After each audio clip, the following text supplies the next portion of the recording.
بسم اللہ الرحمن الرحیم۔ السلام علیکم۔ میری آپ سبھی سے التجا ہے کہ ایک مرتبہ درود ابراہیمی پڑھ لیجیے گا۔ بسم اللہ الرحمن الرحیم۔ اللہم صلی علی محمد وعلی آل محمد کما صلیت علی ابراہیم وعلی آل ابراہیم انک حمید مجید۔ اللہم بارک علی محمد وعلی آل محمد کما بارکت علی ابراہیم وعلی آل ابراہیم انک حمید مجید۔ بسم اللہ الرحمن الرحیم۔ اور عاد کی طرف ان کی برادری سے ہود علیہ السلام کو بھیجا، کہا اے میری قوم اللہ کی بندگی کرو، اس کے سوا تمہارا کوئی معبود نہیں، تو کیا تمہیں ڈر نہیں؟ بسم اللہ الرحمن الرحیم۔ آج جو بات میں آپ لوگوں سے ڈسکس کروں گی وہ یہ ہے کہ سورۃ کریمہ میں ہے کہ اور عاد کی طرف، یہاں عاد اولیٰ مراد ہے۔ یہ حضرت ہود علیہ السلام کی قوم ہے، اور عاد ثانیہ حضرت صالح علیہ السلام کی قوم ہے، اسی کو سمود کہتے ہیں۔ ان دونوں کے درمیان 100 برس کا فاصلہ ہے۔ ان کی برادری سے حضرت ہود علیہ السلام کو بھیجا۔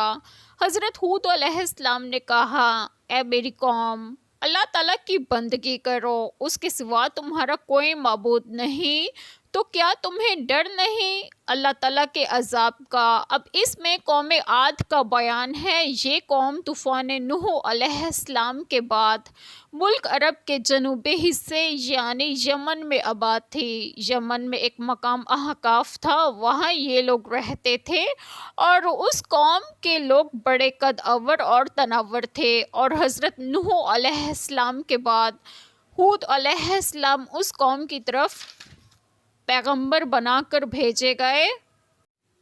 یہ قوم بت پرست تھی اور صنم تراشی میں ماہر تھے، اور اس قوم کے لوگ نہایت سرکش اور ظالم تھے، اور انہیں اپنی قوت پر ناز تھا، اور یہ کہا کرتے تھے کہ دنیا میں ہم سے زیادہ کوئی قوی نہیں۔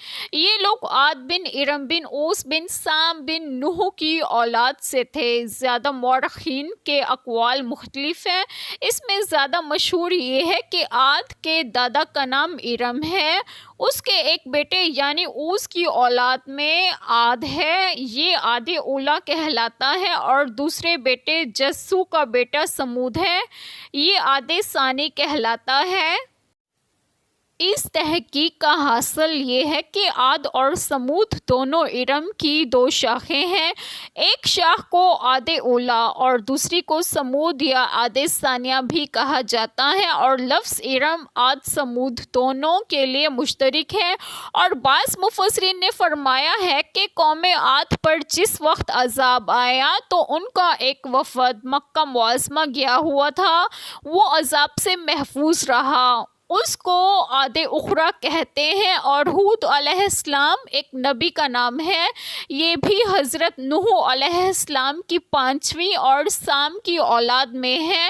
قوم عاد اور حضرت ہود علیہ السلام کا نسب نامہ چوتھی پشت میں سام پر جمع ہو جاتا ہے، اس لیے ہود علیہ السلام عاد کے نسبی بھائی ہیں۔ حضرت ہود علیہ السلام نے اپنی قوم سے کہا کہ اللہ تعالیٰ کی عبادت کرو جس کے سوا تمہارا کوئی معبود نہیں، لیکن جس طرح وہ لوگ جسمانی قوت کے مالک تھے اور وہ بتوں کی پوجا کرتے تھے، وہ لوگ جسمانی طور پر بڑے سخت تھے، اسی طرح ان کے دل بھی سخت تھے۔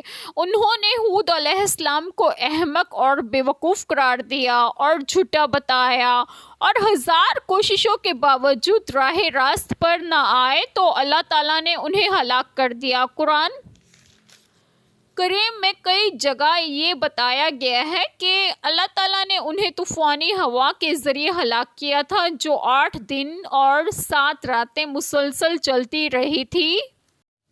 ایک چھوٹی سی دعا جو میں ضرور کروں گی کہ اللہ تعالیٰ ہم سب کے تمام گناہوں کو معاف فرمائے اور ہمیں صراط مستقیم کی راہ پر گامزن کرے، اور آپ سب کی تمام جائز دعائیں قبول فرمائے، اور جو لوگ بے اولاد ہیں انہیں ایک اور صالحین اولاد عطا فرمائے، اور جو لوگ بیمار ہیں انہیں بھی صحت و تندرستگی عطا فرمائے، اور اللہ تعالیٰ غزہ اور فلسطین اور جہاں بھی جو مسلمان ہیں ان سب کو اپنے حفظ و امان میں رکھیں، اور آپ سب کو آپ کے گھروں میں خوش و خرم رکھیں، اور صحت تو تندرستگی بھی دیں۔ آمین۔ جزاک اللہ خیر۔